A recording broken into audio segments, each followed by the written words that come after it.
your Storm Tracker 13 forecast first. Sponsored by George Sink Injury Lawyers.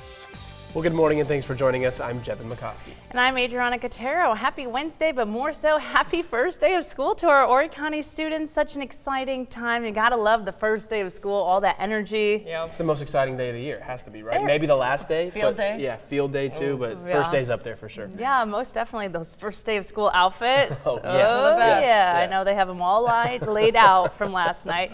But Hannah, what do people need to wear as they head to the bus stop? Not long sleeves. There you go, Short of course. Sleeves, short sleeve kind of weather. We are still in August, which is, it's not surprising. We don't get many cool downs in August that are like significant to warrant a jacket. So obviously that's not what we're going to be dealing with today. Is it as bad as Monday and Tuesday? No. So, we're improving in that regard. There's going to be a teeny tiny shower or storm for parts of the afternoon, but most of us are not going to deal with any rain. So if you want to risk it, don't be prepared and pack anything, but if you really don't want to get rained on, have a little mini umbrella, disposable poncho, just because there will be a few that fire up in the afternoon.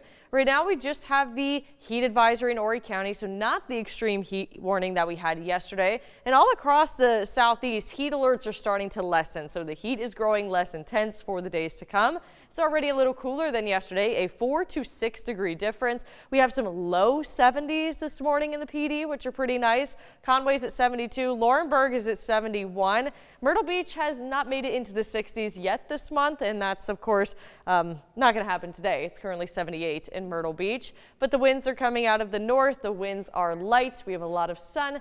Isolated threat of rain in the afternoon with a high of 92, and inland will be in the 90s as well, up to 98 degrees. Back to you. Anna, thank you so much. Well, as we've been mentioning, summer, it's coming to an end as Horry County students officially head back to the classroom today. Yeah, that's right. And new this morning, officials are sharing how the district is preparing students to help them succeed after graduation through career technical education.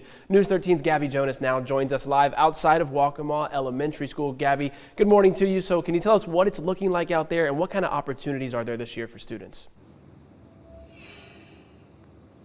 Yeah, good morning, Jevin and Adriana. As you guys can see, it is very quiet still this morning, but it is getting closer and closer to that time when the kids are going to be rolling up here in the buses and with their parents, excited to get the school year started here at school. For those kiddos, though, in elementary, they may not be thinking about their career path just yet, but for those over in a high school, they may start wanting to think about that because officials say the Workforce Opportunity Program prepares them for college, post-grad, military, and even life.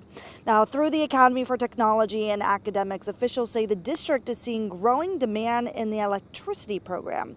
The program allows students to learn about construction, manufacturing, and other similar industries. At Socastee High School, a real estate course will also be offered to its students, which officials say will help them in entrepreneurship, property management, sales, finance, and other essential business concepts. Other pathways under the technical schools program, also help students prepare post-graduation in cybersecurity, welding, and certified nursing assistant training.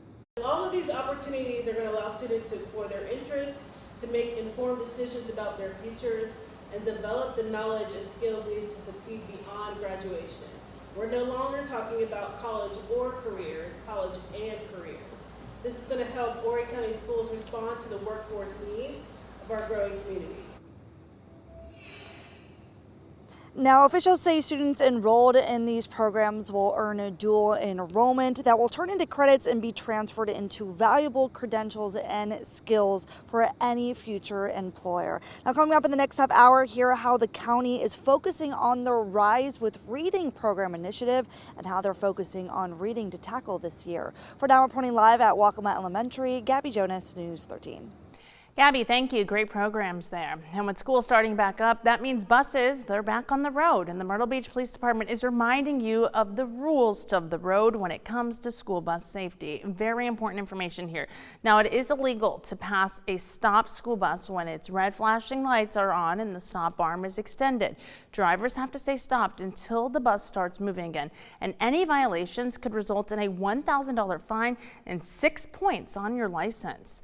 And the South Carolina Highway Patrol is also reminding drivers to slow down in school zones and keep an eye out for any children who may be waiting nearby. As for parents, troopers recommend teaching your children about safe practices for walking or even biking to school. That means always wearing a helmet, cross at crosswalks, and obey all traffic signs. South Carolina's first ever 3DE by Junior Achievement program has launched at Conway High School. Students will partner with local businesses and community leaders to solve real-world challenges and eventually present their solutions. They'll stick with the program for 4 years with the goal of making professional connections early on. This is going to be amazing for students. So again, it tells students the why behind why they are here for school every day, and allows them to meet business and industry partners that are local as well as national, and allows them to build up their confidence to work with those business partners as consultants. The program will launch at Conway High School with 125 ninth grade students. There are plans to roll it out next year at North Myrtle Beach High School. And now we'll look at when some of our local universities will start their fall semesters. University of North Carolina Pembroke and Coker University are already in the swing of things. Today is the first day of classes at Coastal Carolina University, and Francis Marion goes back next Tuesday. News 13 on-time traffic, sponsored by Joy Law Firm. Just call Joy. The time now is 6:06 and traffic flows are still quiet this morning, but the school buses are going to be starting to hit the road shortly, less than an hour away. As we take a live look at Highway 544, only 1 or 2 cars we can see. The roads are basically wide open. Visibility is good. There's a few clouds, but overall there's going to be some nice colors to come through from the sunrise, which is also about 20-25 minutes away. The drive time is 8 minutes from Mr. Joe White to 82nd Parkway. All is still quiet across the PD as well. We'll take a live look near Alligator Road. Interstate travel is definitely more awake than we are here in Horry County, but we know that the county is going to be waking up shortly for the morning commute and for the buses. The drive time for downtown Florence is 3 minutes from 5 Points to Irby. Back to you. Hannah, thank you. And switching gears now on your morning crime tracker, one person is charged with attempted murder after a shooting at a hotel in Florence County last week. The sheriff's office says Andre Lowell Anson Jackson shot the victim with an AR-15 style weapon at the Florence Express Inn last Friday night around 10 p.m. The victim was brought to the hospital. No word on their condition this morning. Jackson is also facing gun charges and he's being held without bond. And 2 Horry County residents forced out of their home following a late-night house fire. Fire rescue says they were called to the home on Pennington Loop off Highway 17 in the Surfside Beach area just after 11 last night. They say smoke and flames were shooting from the home when they got there. The house is heavily damaged. Thankfully, no one was injured, and the Red Cross will be helping the displaced residents. The cause is under investigation. News 13 is your local election headquarters, and early voting gets underway today for the Republican U.S. Senate primary runoff. Polls will be open today through Friday from 8:30 a.m. to 5 p.m. People who voted in the June GOP primary, last week's special primary, or neither are eligible to vote. You just need to bring a valid photo ID with you. You can check your polling locations on the SC Votes website. Election day is set for next Tuesday. Now on the ballot, you'll see the names of interim Senator Darlene Graham and 5th District Congressman Ralph Norman. Both had the most votes during last week's election, but neither had the 51% majority. They faced off in a debate last night that aired on South Carolina Educational Television. Norman was asked about growing concerns about data centers and incentives for their development, while Graham was asked about her national security experience. Take a listen to what they had to say. I'm just going to be honest here. I'm not on national security. I'm not that informed on national security, but I do support the military. My brother was in the Air Force for 33 years. National security is not my thing, not my area of expertise, but I do support the military. Let them pay their own way, and if it has a return on investment for them, but it's got to have a return on investment for the community, and they've had a free ride. We'll do whatever it takes to educate the public on what's going on.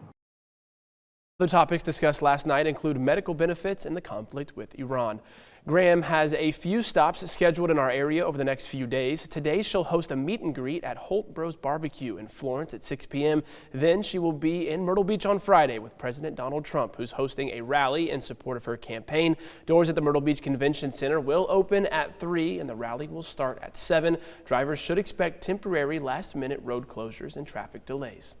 Well, a major road development project in Horry County is moving forward, but with some changes after neighbors raised concerns. Last night, council approved the Pine Ridge Development Agreement.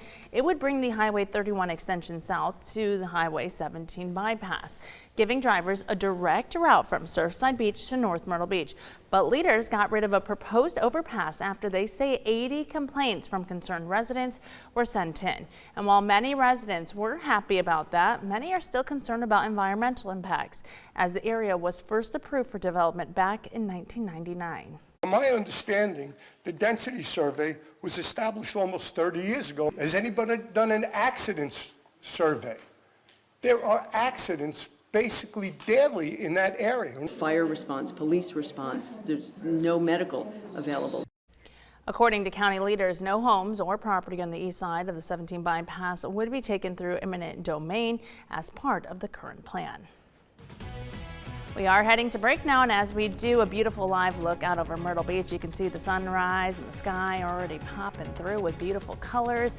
And this is just for you, Horry County students, because you're heading back to school. Hey, if you're just waking up your little ones, let them know that News 13 this morning is wishing them a very happy first day of school. And we have meteorologist Hannah Ronner's full forecast coming up after the break.